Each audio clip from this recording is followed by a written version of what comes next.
Od danas možete da podržite rad kanala NBA Section i pomognete u nastojanju da poboljšamo kako kvantitet, tako i kvalitet samih emisija.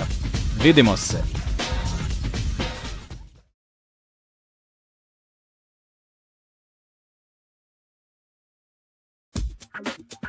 Kobe Bryant međusezonu provodi vredno trenirajući i, što mu je bilo još važnije, transformišući svoje tinejdžersko telo u ono što bi se moglo nazvati NBA frame-om. Nabacio je taman toliko mišićne mase da može bez problema da se nosi sa svim protivničkim bekovima, a da nije izgubio na brzini i eksplozivnosti. U novu sezonu ulazi sa novim retro imidžom, afro frizurom, popularnom mikrofonkom. Takođe, u okviru Adidas Tura, čiji je bio promoter, posetio je Filipine gde je oduševio i znatno proširio bazu fanova, pogotovo van Amerike. Da, Kobe je prvi od NBA igrača izveo atraktivno zakucavanje sa rukom do lakta u obruču, 2 godine pre nego što je Vince Carter to uradio na takmičenju u zakucavanju 2000. Dres Lakersa sa brojem 8 prodavao se u neočekivano velikom broju, što je praktično potvrdilo Bryanta kao mladu zvezdu u usponu. Inače, Kobe je broj 8 nosio još dok je kao dečak igrao košarku u Italiji, a zanimljivo je da je u letnjoj ligi uoči sezone 97. nosio broj 143, čije sabrane cifre daju broj 8. U razgovoru uoči nove sezone, novinar ga je upitao koliko je teška bila tranzicija sa srednjoškolske košarke na profesionalnu u NBA. Nije bila preterano teška tranzicija. U principu, u pitanju je jedna te ista igra, košarka. Novinar ga je potom upitao da li ima da da neki savet za mlade košarkaše. Nikad ne odustajte od svojih snova i nikad ne dozvolite da vam neko drugi govori šta možete, a šta ne možete uraditi u životu. Lakersi su prijavili Kobija za NBA letnju ligu, gde se prvenstveno očekivalo da popravi svoju pas igru kada dođe do udvajanja na njemu. U predsezoni 98. u duelu sa ekipom iz Washingtona, koja je te godine iz Bulletsa preimenovana u Wizardse, Kobe je izveo jedan od najnezaboravnijih poteza u istoriji. Prvo je uličnim crossoverom potpuno izbacio beka Jimmya Olivera iz ravnoteže, da bi potom brutalnim zakucavanjem prikovao Bena Wallace za parket.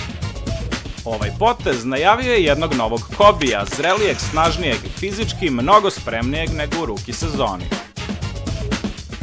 Kobe je na startu sezone predstavio i nove Adidas Signature patike po imenu Kobe Crazy 8, po mnogima najlepše Kobijeve patike iz vremena kada je bio maneken ove nemačke kompanije. Pored All-Star bekova, Jonesa i Van Exela, nije bilo realno očekivati da Kobe dobije mesto u prvoj petorci Lakersa. On je, iako nezadovoljan trenutnom pozicijom, koristio maksimalno svaki minut u igri. Takođe, najvatreniji navijači Lakersa prosto su ga obožavali, pa bi burno pozdravili svako njegovo pojavljivanje na parketu. Trener Del Harris davao mu je znatno veću minutažu. U ruki sezoni to je bilo tek 15 minuta po meču, da bi sada na terenu provodio 26 minuta, a često bi bio na parketu kada bi se rešavala utakmica. I prosek u koševima popeo se duplo, sa 8 na nešto manje od 16 poena po duelu. Kobe je svojim spektakularnim akcijama vrlo često bio na top 10 listama najboljih poteza nedelje, pa su mnogi upravo zbog njega dolazili da gledaju utakmice Lakersa. 17. decembra 1997. odigrao je prvi dvomeč sa Jordanovim Bullsima i to u prepunom United centru u Chicagu. Toga dana Kobe je bio posebno inspirisan, pa mu je i trener dao više minuta da pokaže šta zna. Za nešto manje od 30 minuta u igri, Kobe je ubacio 33 poena, samo 3 manje od Michaela.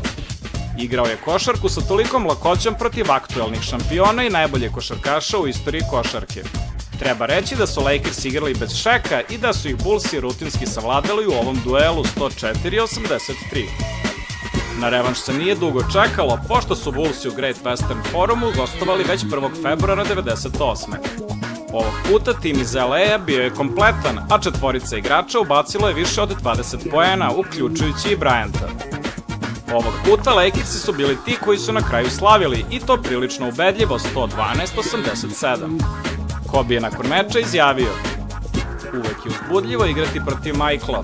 Pored toga što je ogroman izazov, uvek možete i mnogo toga da naučite od igrača takvog kalibra." Uprkos činjenici da je bio rezervista i tek 4. 5. opcija u Lakersima, navijači su Bryanta promovisali u startera na All-Star vikendu u Njujorku sa 395.686 glasova. Završio je ispred Stocktona, Marburya, Kida i ostalih, a jedino je Gary Payton među bekovima imao više glasova od njega. Tako je sa 19 godina i 170 dana postao najmlađi igrač u istoriji lige koji je izabran da nastupi na All-Staru. Mladi Bryant je bukvalno oduševio gledaoca u Gardenu, što se nije baš svidelo sa igračima iz ekipe zapadne konferencije, pa je doslovno presedeo drugo poluvreme. Na kraju je mogao samo da gleda Michaela Jordana kako podiže pehar MVP-a nakon pobjede istoka 135-114. Nakon ove utakmice, ceo svet je znao za Kobija Bryanta. U nastavku sezone, nakon All-Star pauze, tim iz LA-a u 12 duela pobeđuje u samo 5 mečeva. Košarkaški stručnjaci osuli su paljbu po treneru Delu Harrisu i smatrali da je mladi Bryant previše postao igrač 1 na 1 i da je njegova prevelika minutaža glavni razlog slabe igre Lakersa. Od ovog trenutka, Kobe je na parketu provodio znatno manje vremena nego ranije, pogotovo u play-offu. 2. aprila 1998. na gostovanju u New Jerseyu ubacio je 20 poena u pobjedi Lakersa 117-106. U prvoj utakmici doigravanja, Bryant je u pobjedi nad Blazersima bio drugi strelac tima sa 15 poena iza neprikosnovenog O'Neala, koji je ubacio duplo više. Naravno, ponovo je u igru ušao sa klupe. U drugoj i trećoj utakmici Bryant ulazi u kontraritam i u oba duela ubacuje samo po 4 poena. Potpuno se konsoliduje i spreman ulazi u četvrti duel koji Lakersi dobijaju, a Kobe sa 22 ubačena poena ponovo biva drugi strelac jezerđija.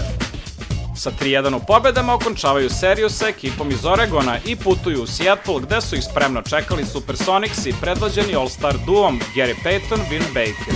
U prvom duelu Sonixi dominiraju i prilično lako pobeđuju u njemu, a Kobe se nije preterano istakao pošto je za skromnih 16 minuta ponovo ubacio samo 4 poena. Sledeća dva duela nije ni igrao odlukom trenera da bi u četvrtom ušao u garbage time-u na 3 minuta do kraja. Lakersi su okončali seriju u petoj utakmici, a Kobe je za samo 11 minuta ubacio 7 poena. Na red su došli stari znanci, Jazzeri iz Salt Lake City-a, tim kojem je Kobe žarko želeo da se osveti za poraz iz prošlogodišnjeg doigravanja. Međutim, već od prvog sudijskog zvižduka videlo se da je tim Ute bio zreliji i kompaktniji, taktički potkovan do savršenstva.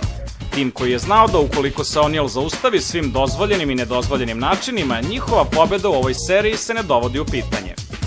Prvi meč je okončan blowoutom, a Bryant se propisno ispromašivao sa samo 4 ubačena koša iz 14 pokušaja i sa ukupno 16 poena na kraju bio drugi strelac Lakersa. Drugi meč Lakersi su odigrali na pravi način, ali pored Shaka nije bilo ni jednog raspoloženog igrača u ljubičastom dresu. Kobe je ubacio 9 poena uz slab procenat šuta iz igre. Bryant i družina se vraćaju u LA sa očekivanjem da će se revanširati Uti na domaćem terenu. Shaq je ponovo bio dominantan, ali su Jazzeri sporom i neatraktivnom igrom u napadu i čvrstom odbranom sporo, ali temeljno gradili vođstvo koje nisu ispuštali do kraja utakmice. Kobe je za 15 minuta ubacio samo 9 poena. Lakersi gube i treću utakmicu serije za redom. Suočeni sa eliminacijom, Lakersi ulaze prilično stegnuto u četvrti meč, što se odrazilo na rano vođstvo Ute i prednost od 47-38 na poluvremenu. U nastavku Lakersi kreću na sve ili ništa i mic po mic potpuno stižu Jazzere, ali na kraju nije bilo ni sreće ni vremena da se nešto više učini. Utakmica je okončana rezultatom 96-92 i legendarni duo Stockton-Malone metlom čisti put do velikog finala. Kobe je u četvrtom meču utonuo u sivilo ekipe sa samo 6 ubačenih poena. Očekivanja koje je tim Lakers imao u vezi Kobija ne može se reći da su bila prevelika. Trener Harris ga je prečesto izvodio prerano iz igre, što bi se odrazilo na njegovu efikasnost, pošto bi malo ulazio u igru hladan sa klupe. Lakersi su bili pred velikom odlukom uoči letnjeg prelaznog roka.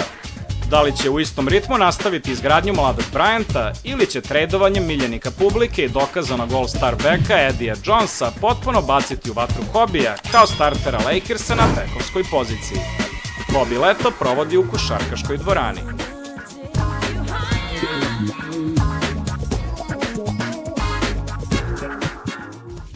Od danas možete da podržite rad kanala NBA Section i pomognete u nastojanju da poboljšamo kako kvantitet, tako i kvalitet samih emisija. Vidimo se!